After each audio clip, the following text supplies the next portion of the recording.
Ang mga tasa ng tsaa ay mainit pa rin. Ang mga biskwit na almond na inihurnong ko kagabi ay buo pa rin sa plater na porselana.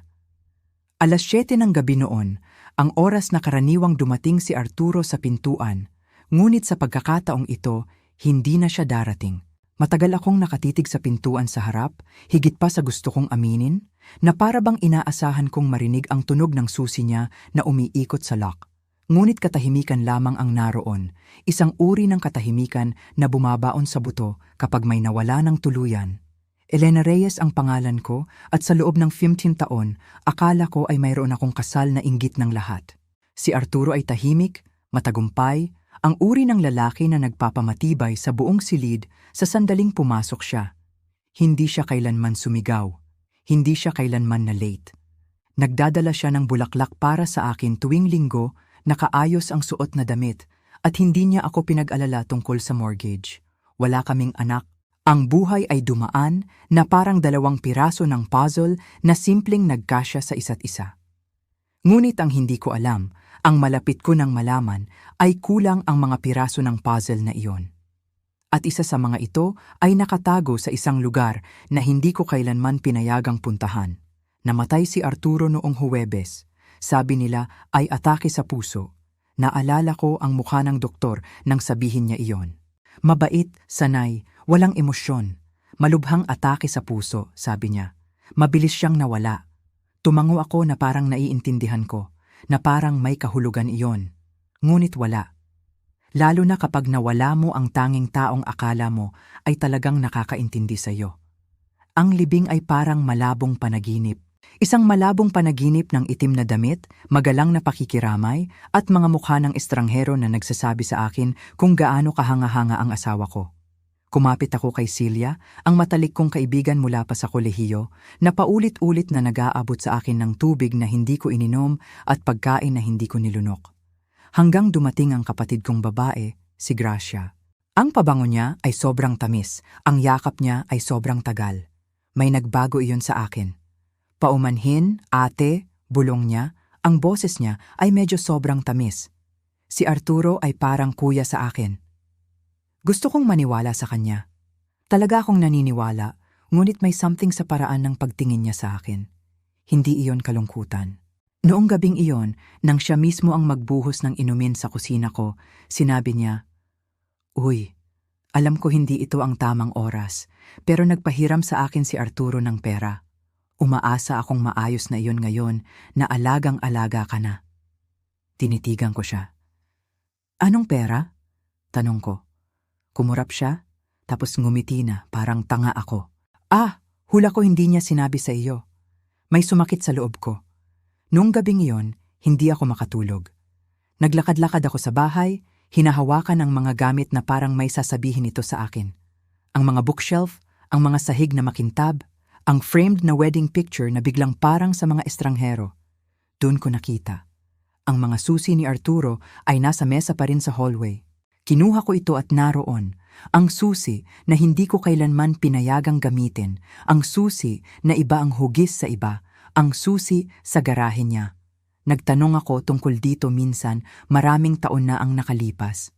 "Walang interesting doon," sabi niya, ngumingiti. "Mga tools lang, madumi. Hindi mo magugustuhan." Hindi ko pinilit. Hindi ko kailanman pinilit. Iyon ang kasal namin. Madali, komportable, at puno ng tahimik na espasyo na hindi ko pinayagang puntahan. Ngunit ngayon, wala na akong iwawala. Kinabukasan, nagmaneho ako papunta sa garahe. Nasa lumang industrial area ito, sa likod ng hilera ng mga gusaling wasak na may rusty na bubong na yero at mga damo na gumagapang sa basag na aspalto. Hindi eksakto ang uri ng lugar na inaasahan mong may itinatago ang lalaki tulad ni Arturo. Ngunit pumupunta siya rito tuwing Huwebes bawat linggo. Parang orasan. Hindi ko iyon pinagdudahan. Ang mabigat na metal na pintuan ay mas mabigat kaysa inakala ko. Umiikot ang susi na may mahinang unggol at sa isang sandali nakatayo ako roon, natatakot sa maaari kong makita sa kabilang lado. Amoy alikabok at langis. Inabot ko ang switch ng ilaw at pagkatapos ay natulala ako. Hindi ito garahe. Hindi tools o kahon o spare parts ng kotse. Ito ay isang templo ng buhay na hindi ko kailanman alam. Dahan-dahan akong pumasok. Ang fluorescent lights ay umilaw sa itaas, nagbibigay ng maputlang ilaw sa pinakakakaibang silid na nakita ko. Ang mga dingding ay natakpan, ganap na natakpan ng mga larawan, clippings ng balita, hand-drawn charts at travel maps. Sa isang dingding, dos-dosenang printed photos na nakapin sa maayos na hilera, parang uri ng obsessive collage, at bawat larawan ay may Arturo, ngunit hindi ang Arturo na kilala ko. Sa mga larawang ito, hindi siya naka-costume suit o may polite demeanor. Iba ang hitsura niya, relaxed, naka-jeans na kupas, ordinary shirt, gusot ang buhok. Mas malambot ang mukha niya, mas hindi defensive ang postura. At sa halos bawat larawan, nakasama niya ang isang babae, iisa lang na babae. Maganda siya, mas bata sa akin ng hindi bababa sa tamang taon, may itim na buhok at matatalas, matalinong mga mata. Sobrang close nila, sobrang intimate, nakapatong ang kamay niya sa braso niya, nakatingin ang mukha niya sa kanya na may ngiti na hindi ko nakita sa maraming taon. Sa isang larawan, nasa beach sila, isa pa sa ski lodge, tapos isa sa candlelit dinner. May handwritten dates sa likod ng 7 taon na ang nakalipas. 5, 3, isa lang ilang buwan na ang nakalipas, Agosto 2024. Iyon ang nagpatulala sa akin dahil noong araw na yon, nasa bahay ako nagluluto ng paborito niyang ulam, naghihintay sa kanya pagkatapos ng meeting sa client. At ngayon, tinitingnan ko ang larawan niya na nakaupo sa tabi ng babaeng ito at isang lalaking nasa 30s, lahat silang ngumingiti na parang pamilya. May scribbled name sa likod na mahina sa sulat kamay ni Arturo. Isabel at Logan.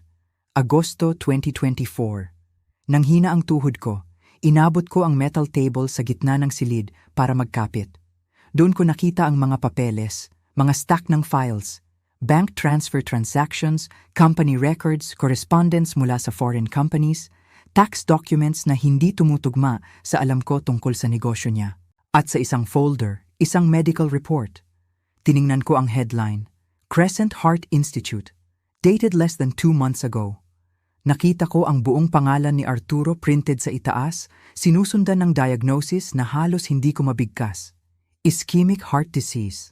Stage 3, high risk of cardiac arrest. Alam niya. Alam niya na malapit na siyang mamatay. Alam niya.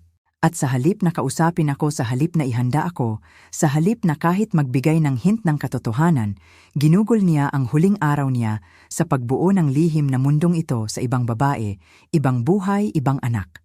Dahil iyon ang dapat na ang batang lalaki sa larawan, anak nila. Sumakit ang tiyan ko. 15 taon. 15 taon. Kasama ko siya. At ngayon ang lalaking inilibing ko ay hindi ang asawa ko. Hindi talaga. Siya ay estranghero.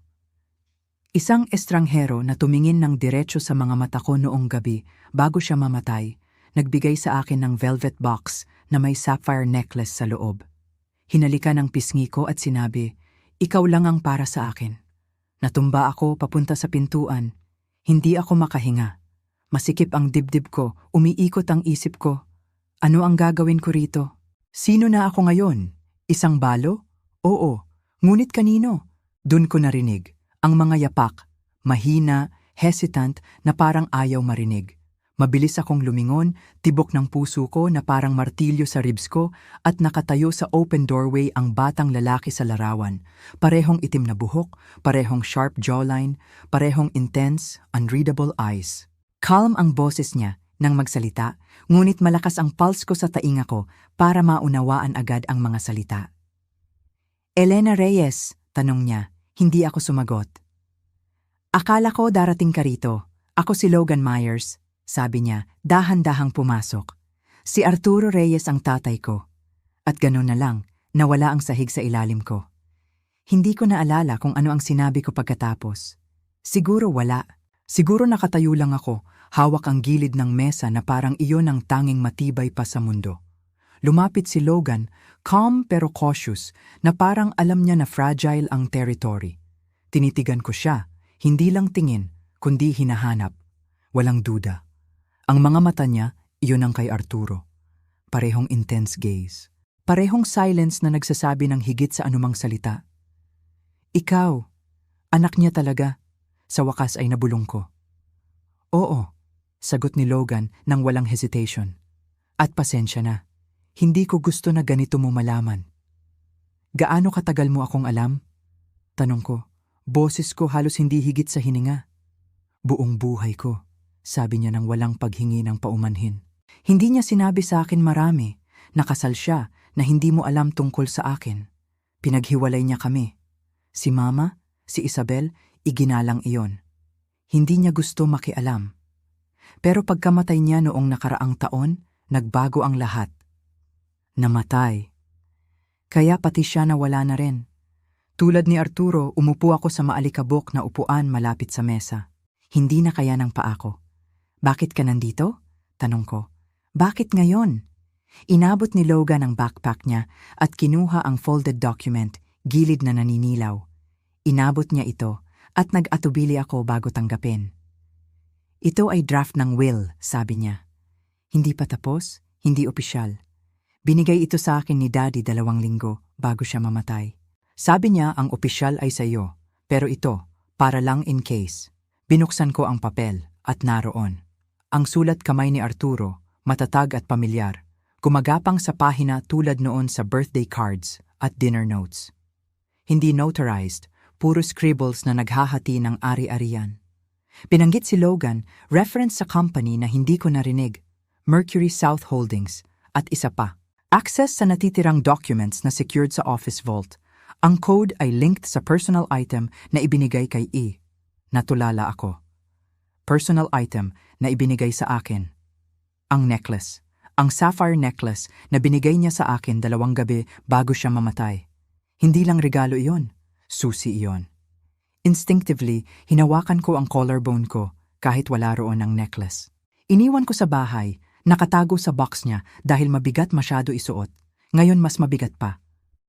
Ano ang Mercury South Holdings? Tanong ko habang nag-scan pa sa document. Huminga ng malalim si Logan. Isa sa private companies niya, hindi public, hindi sa papel. Ginamit niya ito para sa international transfers. Pagkamatay ni Mama, nagsimulang maghukay ako. May transfers na hindi ko matrace, foreign accounts sa pangalan ko na hindi ko binuksan. Akala ko sinisigurado niya something para sa iyo, sa akin, sa lahat. Tuyo ang lalamunan ko. Bakit? Dahil alam niyang konti na lang ang oras, mahinang sabi ni Logan. At dahil hindi siya nagtitiwala sa mga kasama niya sa trabaho. Tumingin ako sa kanya. Anong mga tao? Dumilim ang mukha ni Logan. Hindi niya sinabi ang pangalan, basta kung may mangyari sa kanya, may darating na maghahanap ng info, mag-pressure para sa iniwan niya.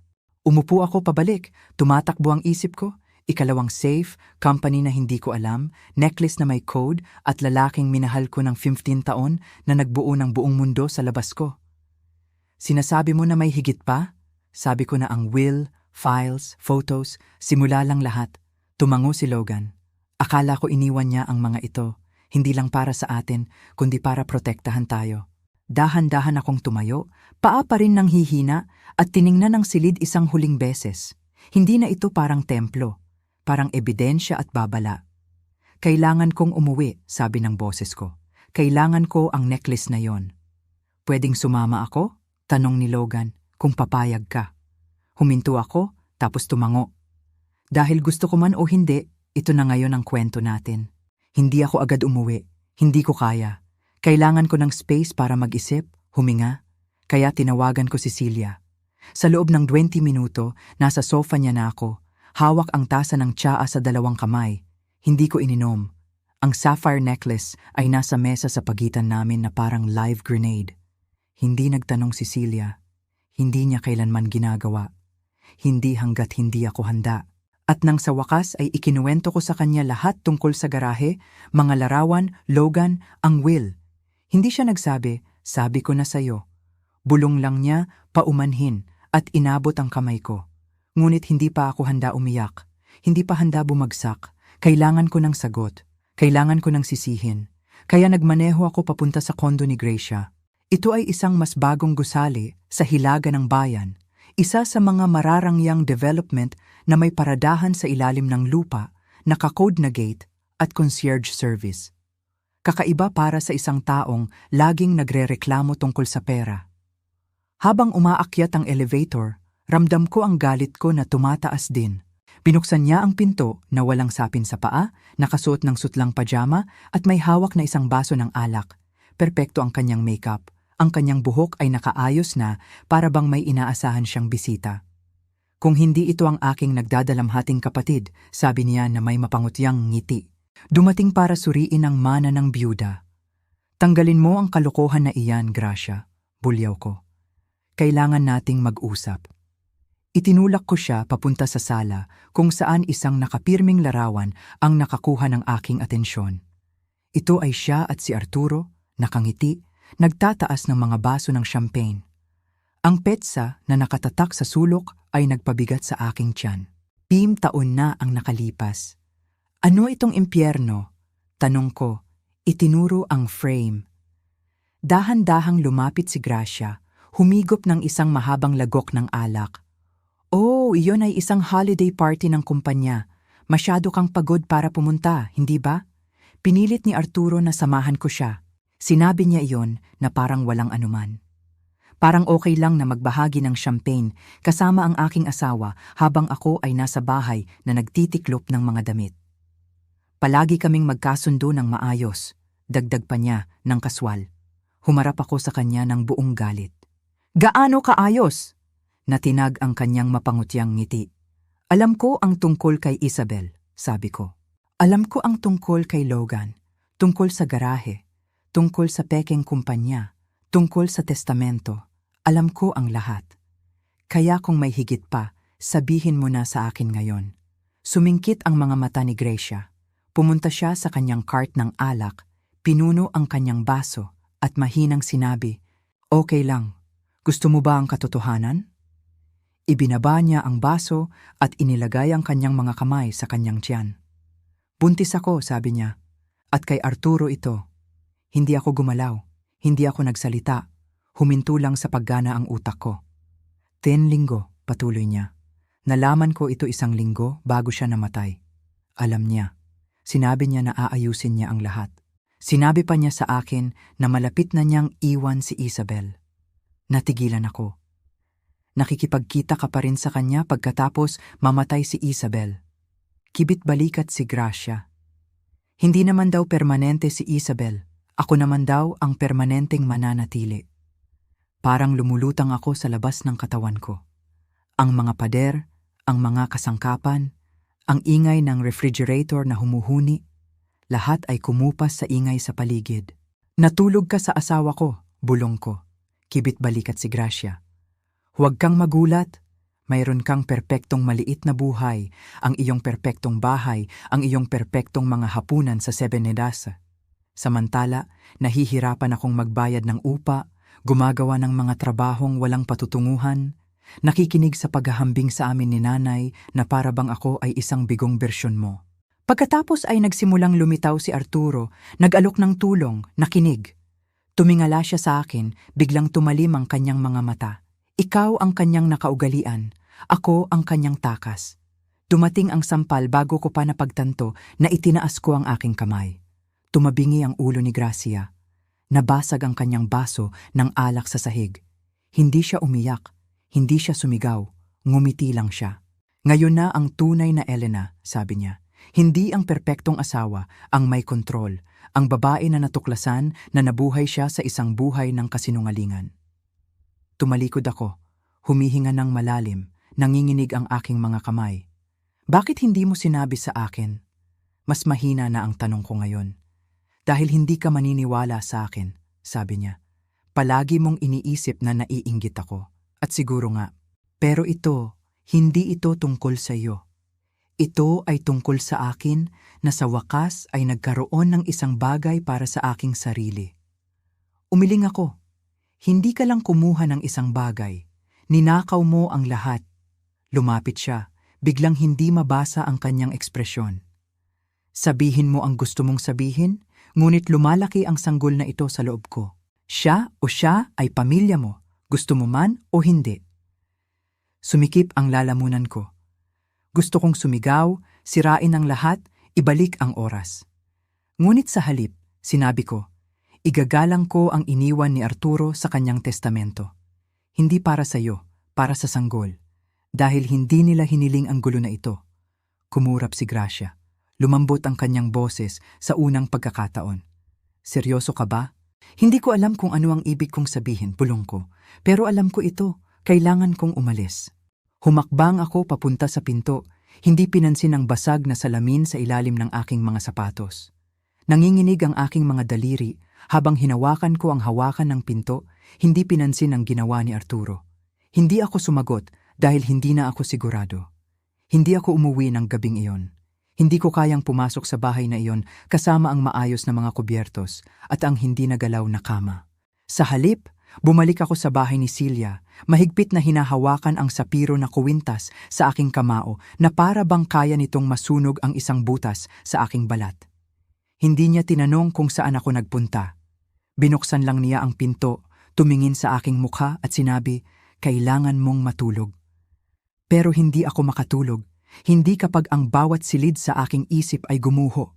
Kinabukasan, sinundo ako ni Logan sa kanyang kotse. Sasama rin si Celia, pagpipilit niya. Hindi ka papasok sa lihim na lungga ng asawa mo nang walang suporta, sabi niya, isinukbit ang isang jacket sa kanyang balikat. Ang opisina ni Arturo ay nasa isang mataas na gusali sa downtown. Palagi niya itong tinatawag na isang satellite space kapag nagtatanong ako. Isang lugar para magdaos ng mga pribadong pagpupulong, sabi niya. Hindi pa ako nakatapak sa loob. Ngunit may keycard si Logan.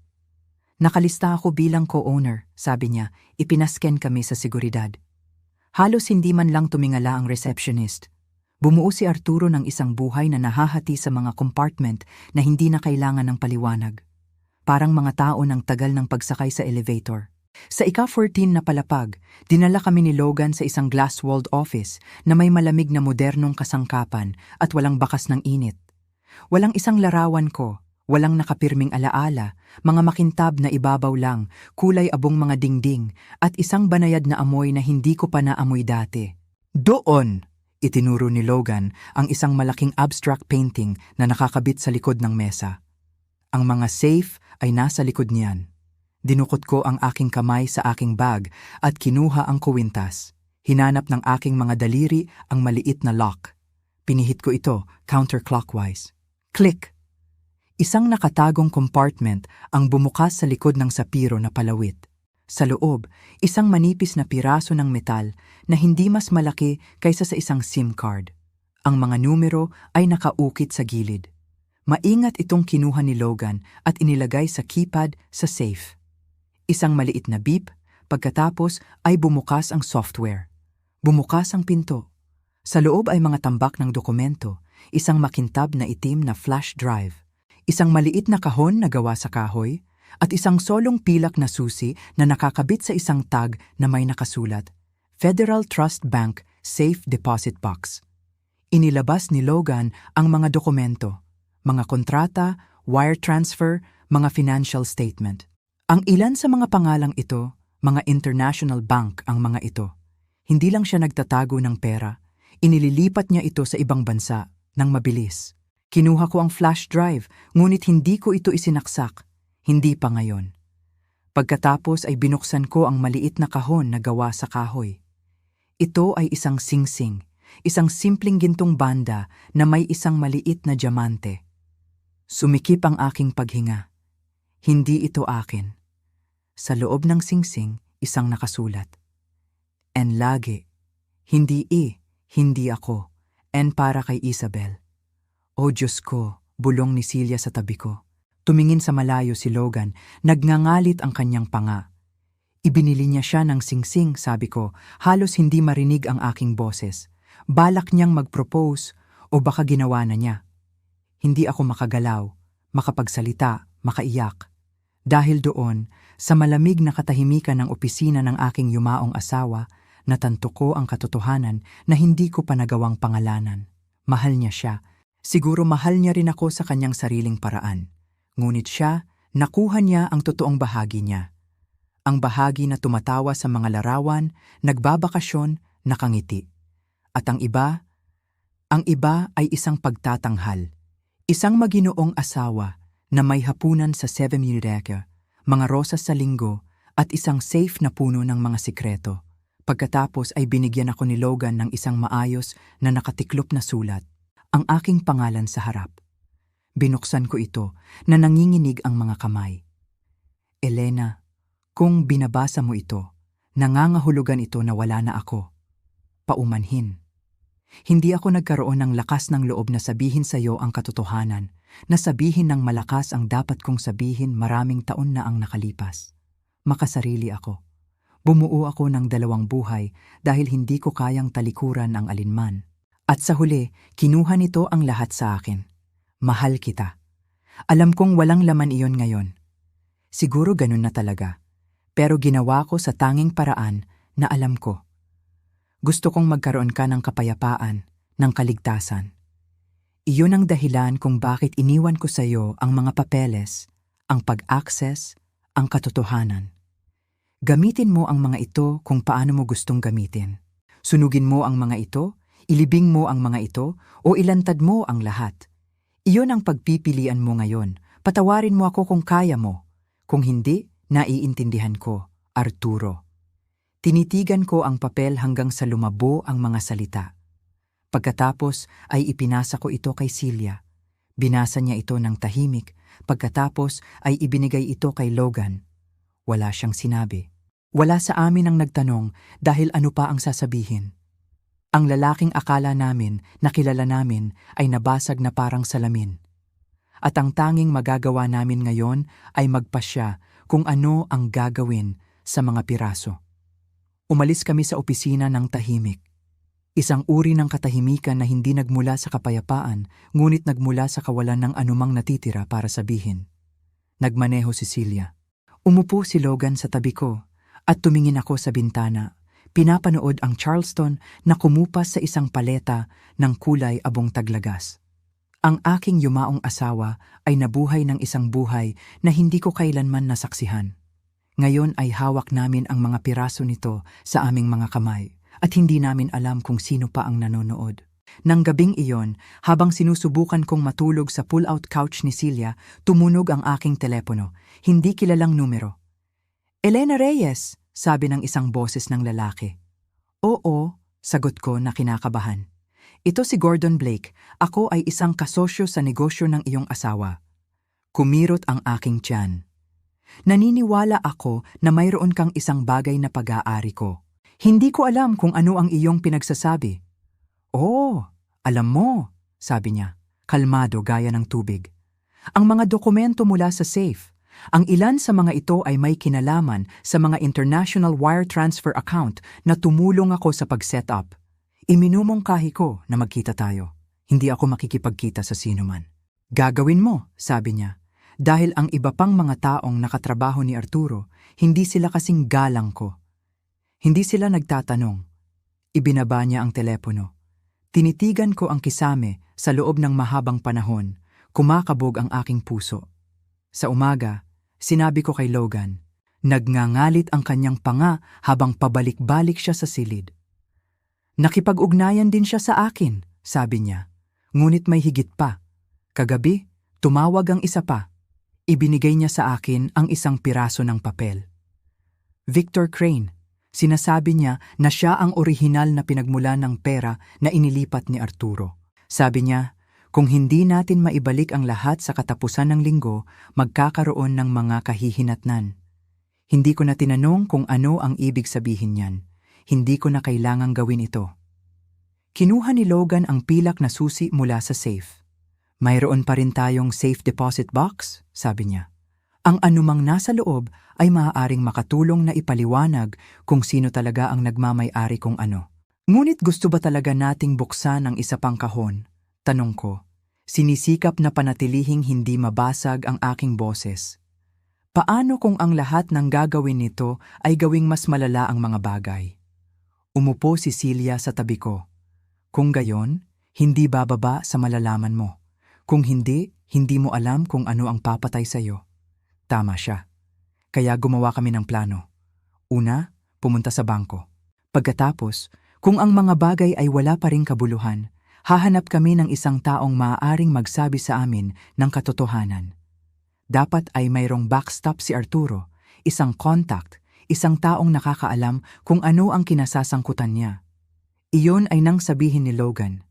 May isang pangalan na nabanggit ng aking ina minsan. Edward Holloway, isang dating kaeskwela ng aking ama. Sabi niya na siya lang ang nagsasabi kay Arturo ng katotohanan kahit na ayaw niyang marinig ito. Alam mo ba kung nasaan siya? Sa tingin ko, sabi ni Logan. Mayroon ang aking ina ng kanyang address sa Savannah. Itinatago niya ito sa isang emergency contact box. Kaya nagmaneho kami ng 1-2 oras na paglalakbay sa katahimikan. Ang ulan ay dumadaloy sa windshield na parang mga guhit ng mga alaala. Sinalubong kami ng Savannah na may mga puno ng oak at mamasa-masa na hangin at isang uri ng katahimikan na tila dala lamang ng mga lumang bayan.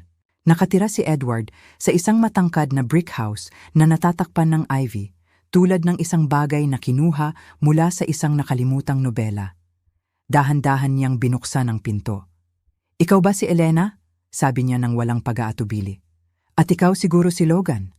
Alam mo na darating kami?" tanong ko. Tumango siya. "Arturo," sabi, "kung bumagsak ang lahat, hahanapin ka nila." Umurong siya. "Pumasok kayo." Sa loob, ang kanyang bahay ay may amoy ng papel at usok ng tubo. Mga bookcase na nakahanay sa mga dingding. Isang piano na nakaupo sa isang sulok, hindi pa nagalaw, ngunit pinakintab. Sininyasan niya kaming umupo, pagkatapos ay nawala sa isa pang silid at bumalik na may silyadong sobre. Iniwan niya ito sa akin.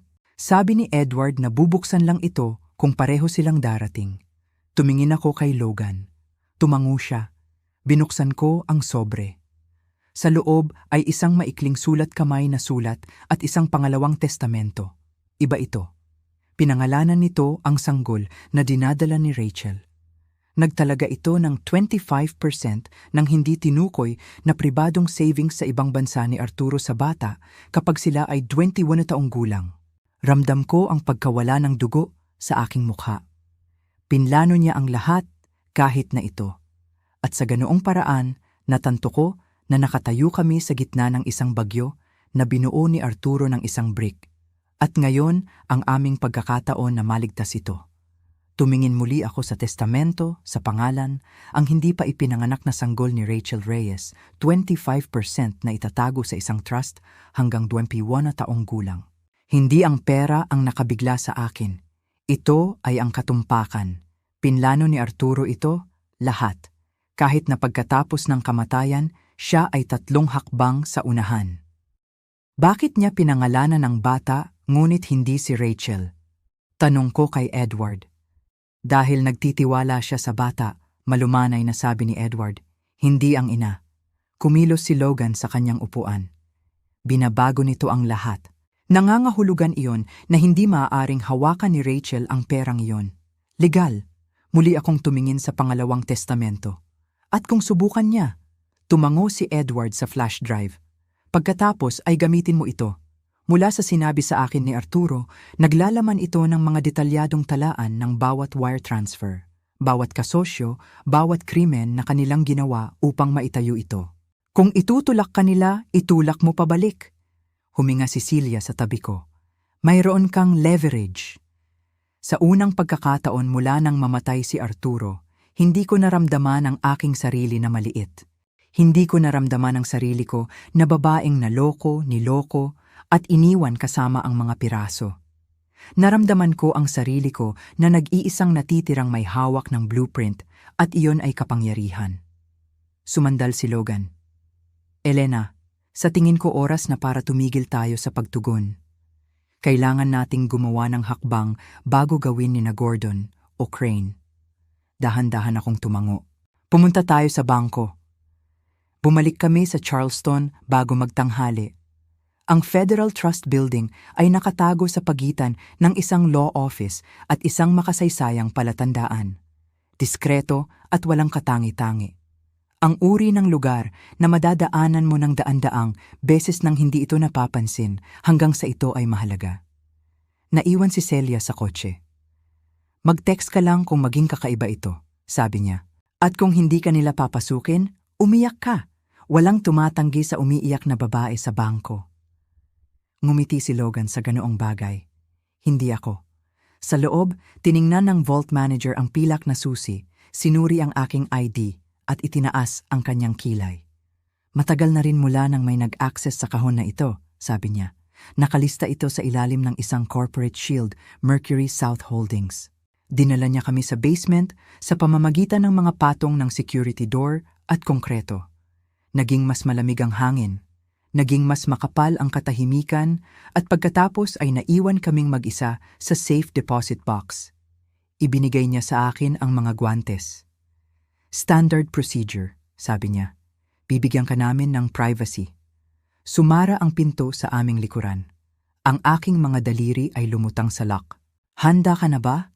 Tanong ni Logan. Hindi, pero ginagawa ko pa rin. Ang susi ay tahimik na umiikot. Lumabas ang kahon. Sa loob ay hindi pera. Walang pasaporte, walang burner phones, walang mga tambak ng pera na hindi masusubaybayan. Isang Manila folder at isang larawan lang. Ang larawan ay kay Arturo, Logan at Gordon Blake na nakatayo sa harap ng isang itim na SUV, nakakrus ang mga braso, nakangiti, at sa likod nila ay si Victor Crane. Tinitigan ko ang larawan sa loob ng mahabang panahon. Hindi lang sila mga kasosyo sa negosyo, sabi ko. Sila ay isang koponan. Binuksan ni Logan ang folder.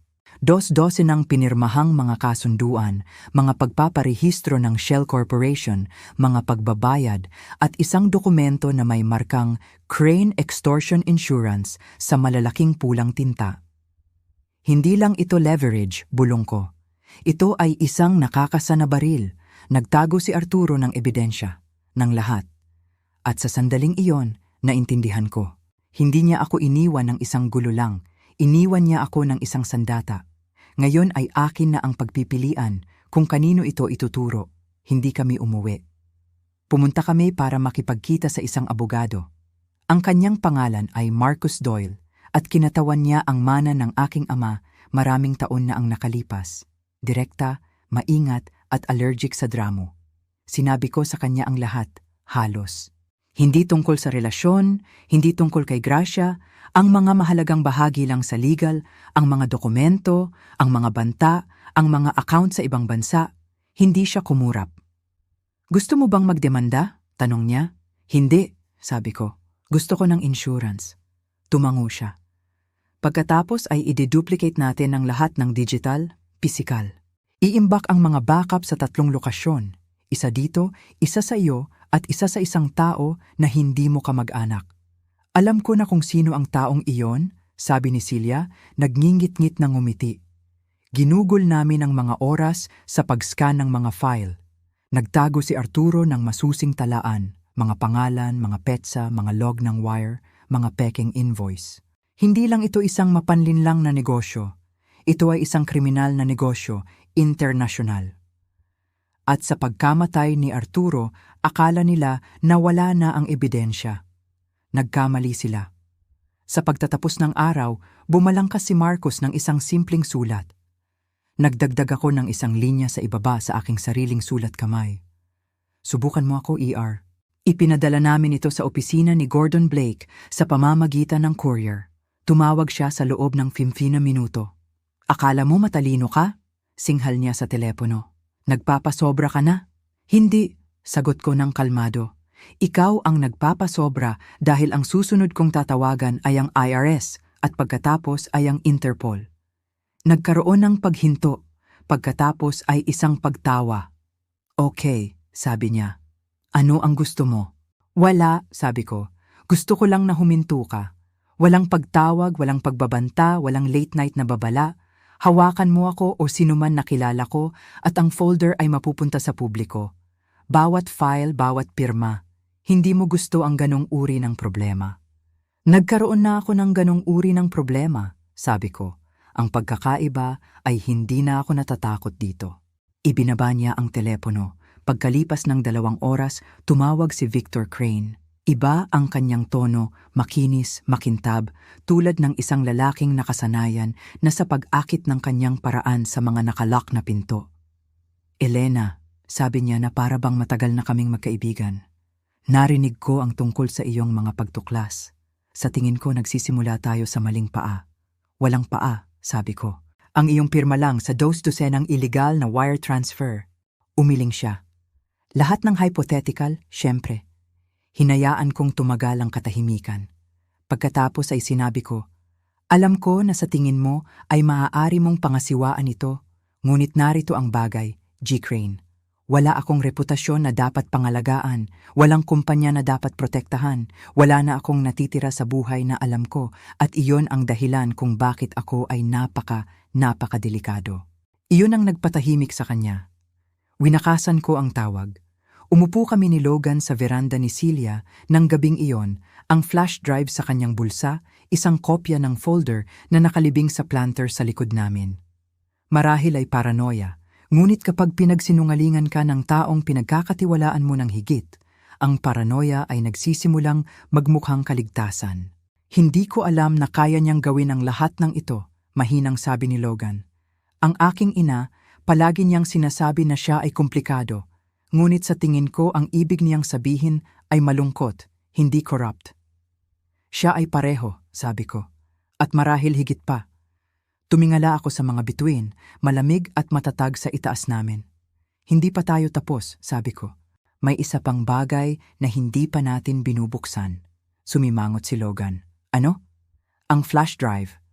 Ang maliit na flash drive, itim, walang brand, na para bang walang sasabihin maliban kung itatanong mo ito sa tamang paraan.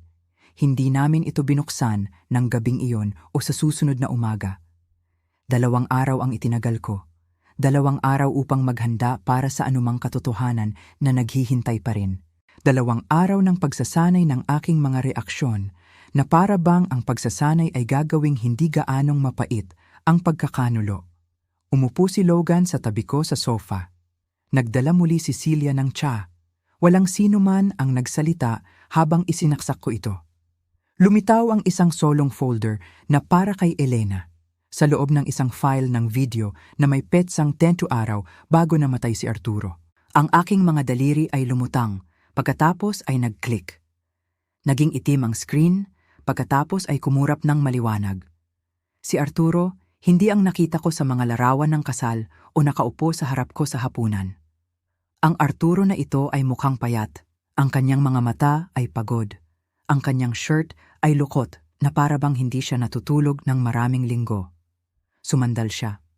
Elena, sabi niya, kung pinapanood mo ito, nangangahulugan ito na hindi ko nagawa ito o marahil naubusan na ako ng oras. Huminga siya ng malalim at hinimas ang kanyang mukha. Walang madaling paraan upang sabihin ito, kaya sasabihin ko na lang ito. Hindi ka kailanman ang taong kinailangan kong itago ang lahat. Ikaw ang taong gusto kong protektahan, ngunit masyado akong naghintay. At ngayon ang lahat ay nagsasara. Tumigil siya. May isang tao na kailangan mong mag-ingat, isang tao na pinagkakatiwalaan mo kaysa sa nararapat. Bumagal ang tibok ng puso ko. Direkta siyang tumingin sa kamera. Iyon ay si Gracia. Naging tahimik ang silid. Hindi lang siya ang nakatulog ko. Hindi ito kasing simple noon. Pinlano niya ito sa simula pa lang. Hindi aksidente ang pagbubuntis. Ang gabing sinabi ko sa kanya na hindi ko na ito magawa. Nagbago siya. Sinabi na kung iiwan ko siya, ilalabas niya ang pera sa mga Shell account, sa lahat ng inilibing ko upang mapanatili kang ligtas. Sumandal siya. Sa tingin ko pinatay niya si Isabel. Natuyo ang aking lalamunan. Hindi ko mapapatunayan iyon, sabi ni Arturo. Ngunit ang tiyempo ay masyadong perpekto. Kakaayos pa lang ni Isabel ng kanyang gamit. Sinabi sa akin na nakapag-book siya ng one-way flight papuntang Lisbon. Pagkatapos ay ang aksidente sa kotse, walang saksi. Sira ang preno, sabi nila, ngunit pinasuri niya ang kotse ng nakaraang araw. Tiningnan niya ang kamera, nanginginig ang kanyang boses. Alam ni Gracia na nagdadalang tao siya. Hindi alam ni Isabel, iyon ang nagpabago sa lahat. Aksidente, sabi nila. Walang foul play, ngunit alam ni Gracia na nagdadalang tao siya at hindi alam ni Isabel. Tinakpan ni Celia ang kanyang bibig. Ang mga kamao ni Logan ay nagngingit-ngit. Sinubukan kong gawin ito ng tama, sabi ni Arturo. Inilipat ko ang pera, gumawa ng mga backup, tinitiyak na kung may mangyari sa akin, ikaw ang magkakaroon ng kapangyarihan. Ikinalulungkot ko ang pagdudulot ng labis na pinsala upang sa huli ay magawa ko ang tama. Tumingin siya sa malayo, pagkatapos ay tumingin muli. Mahina ako, ngunit ikaw, hindi ka. At kung gusto mong umalis sa lahat ng ito, gawin mo. Kunin mo ang sa iyo at iwan mo sila sa alikabok. Ngunit kung hindi, kung magpasya kang lumaban, huwag mong gawin ito ng mag-isa. Nag-freeze ang screen, pagkatapos ay naging itim. Umupo ako doon na hindi gumagalaw sa loob ng tila mga oras. Alam niya kung ano ang kayang gawin ni Gracia. Alam niya kung ano ang darating. At gayon paman, sinubukan niyang kontrolin ang kwento. Kahit na pagkatapos ng kamatayan, marahil dahil sa pagkakasala, marahil dahil sa takot. Ngunit ngayon ay ibinigay na niya sa akin ang katotohanan. At oras na para magpasya kung ano ang gagawin dito. Hindi alam ni Gracia na pinanood. Suot niya ang isang mapusyaw na asul na damit na bumagay sa kanyang tiyan. Sumisipa siya kapag umiinom ako ng orange juice. Sabi niya na tumatawa, hinihimas ang kanyang tiyan. Ngumiti din ako, ngunit ang aking mga mata ay hindi. Umupo kami sa veranda ni Celia. Nasa loob si Logan. Naghain si Celia ng matamis na tsaa at iniwan kaming mag-isa. Natutuwa ako na nakipag-ugnayan ka, sabi ni Gracia. Maayos na nakatiklop ang kanyang mga kamay sa kanyang hita. Nag-aalala ako, nagalit ka. Bakit ako magagalit? Mahinang tanong ko. Dahil nakatulog ang iyong asawa sa iyong kapatid? O dahil iniwan kanya ng isang bahagi ng mana? Kumurap si Gracia. Iyon ang unang bitak. Bumulas siya sa kanyang upuan. Elena, mahirap ito para sa ating dalawa. Nalilito, nag-aalangan si Arturo. Ngunit mahal ka niya. Hindi, putol ko. Hindi niya ako mahal. Pinagsamantalahan niya ako. Natahimik si Gracia. Sumandal ako. At natatakot siya sa iyo. Ang kanyang mukha ay nagtagal pa rin. Inilagay ko ang flash drive sa pagitan namin. Bahagyang naghiwalay ang mga labi ni Gracia. Alam ko ang tungkol sa mga account, ang pagmamanipula. Alam ko na pinlano niyang iwan ka. At alam ko ang tungkol kay Isabel. Hindi siya Hindi siya kumurap, hindi gumalaw, sinabi lang. Hindi mo mapapatunayan ang anumang bagay. Tama ka, sagot ko. Pero hindi ko kailangang gawin yon. Sumimangot siya. Tumayo ako. Dahil hindi ako pupunta sa korte, hindi ako magdedemanda. Hindi ako makikipaglaban para ayusin ng isang half-assed na sistema ng hustisya ang bagay na ito. Tiningnan ko siya ng diretso sa mata. Aalis ako at iiwan ka dito kasama ang lahat ng inaakala mong gusto mo. Pera, bata, mga kasinungalingan. Tumayo rin si Gracia. Sa tingin mo natatakot ako sa ganong bagay? Hindi, sabi ko. Pero magiging ganon ka. Pagkatapos ay tumalikod ako at pumasok sa loob kung saan naghihintay si Logan. Nang hapong iyon, nakipagkita ulit ako kay Marcus Doyle, ibinigay sa kanya ang flash drive, isang pinirmahang sinumpaang salaysay, at isang tagubilin. Kung may mangyari sa akin, mapupunta ito sa pamamahayag. Lahat. Pagkatapos ay umuwi ako, sa bahay na dati kong pinagsasaluhan kay Arturo. Tahimik na ito ngayon.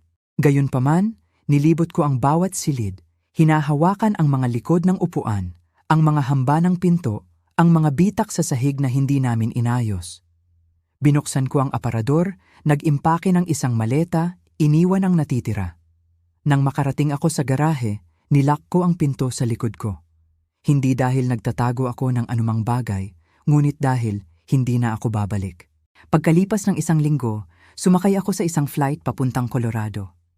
Sariwang hangin, bagong pangalan sa kontrata ng paupahan, isang maliit na bahay malapit sa mga bundok.